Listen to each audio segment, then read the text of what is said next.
প্রিয় দর্শক আসসালামু আলাইকুম। কয়েকদিন যাবৎ আবহাওয়াটা অত্যন্ত গরম, তাই ঠান্ডা ঠান্ডা একটা ডেজার্ট নিয়েছি, আর তা হচ্ছে ডাবের পুডিং। পুডিংটা খেতে অনেক বেশি মজার হয় আর বানাতেও সহজ। চাইলে এই গরমে মাঝে মাঝে বানিয়ে খেতে পারেন। আশা করছি আজকের এই ডাবের পুডিংটা আপনাদের ভালো লাগবে। পুডিং বানানোর জন্য আমি একটা ডাব নিয়েছি। খেয়াল রাখবেন যেন ডাবটাতে হালকা শাঁস থাকে, কারণ পুডিংয়ে আমাদের শাঁসটা ব্যবহার করতে হবে। প্রথমে আমি ডাব থেকে পানি বের করে নিব। ভালোভাবে ডাবের মুখটা কেটে পানিটা একটা বাটিতে নিয়ে নিয়েছি। তো আমার এখানে ডাবের পানিটা নেওয়া হয়ে গেছে, আর ডাবটা আমি কেটে নিয়েছি। এখন একটা চামচের সাহায্যে শাঁসটা তুলে নিব। আপনারা দেখতেই পাচ্ছেন আমি কিভাবে শাঁসটাকে তুলে নিলাম। শাঁসটা আমি একটু মোটা করে কেটে নিব, এজন্য নারকেলের গ্রেটার ব্যবহার করি নাই, বরং আমি একটা চাকুর সাহায্যে স্লাইড করে কেটে নিয়েছি। এখন আমরা পুডিং তৈরি করে নেব। ডাবের পানিটা একটা ছাঁকনি দিয়ে সেঁকে নিতে হবে। পানিটা সেঁকে নেওয়া হয়ে গেছে। এখানে পানিটা 2 কাপের বেশি হবে। ডাবের পানি অনেক বেশি মিষ্টি থাকে না, এর জন্য এখানে স্বাদ অনুযায়ী চিনি দিতে হবে। আমি এখানে ছোট একটা কাপ দিয়ে 1 কাপ চিনি দিয়েছি, আর 1 চামচের একটু বেশি আগার আগার পাউডার ব্যবহার করব।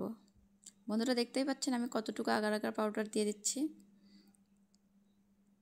আগার আগার পাউডারটা ভালোভাবে মিশাতে হবে, যাতে করে উপরে ভেসে না থাকে।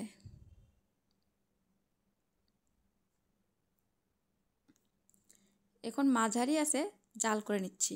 যখন পানিটি ফুটতে শুরু করবে আর বলক চলে আসবে, তখন মিশ্রণটা ঘন হয়ে যাবে।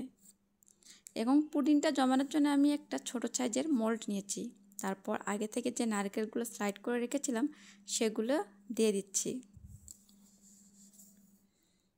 বন্ধুরা দেখতেই পাচ্ছেন আমি আসলে কীভাবে নারকেলের স্লাইডগুলো দিয়ে দিচ্ছি। আপনারা এইভাবে দেওয়ার চেষ্টা করবেন। এখন উপর থেকে পুডিংয়ের মিশ্রণটা ঢেলে দিব।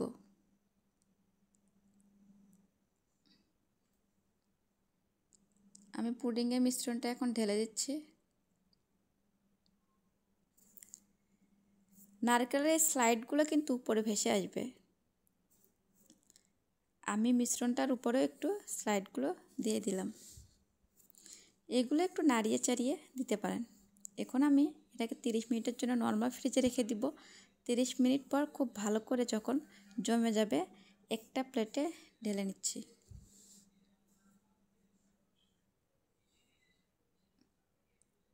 বন্ধুরা দেখতেই পাচ্ছেন আসলে পুডিংটা কতটা সুন্দর হয়েছে। পুডিংটাকে আমি আবার উল্টিয়ে নিলাম। এখানে শুধু কাটার পালা। পুডিংটাতে আমি এবার কেটে নিচ্ছি। এখন পছন্দ মতো কেটে ঠান্ডা ঠান্ডা পরিবেশন করব।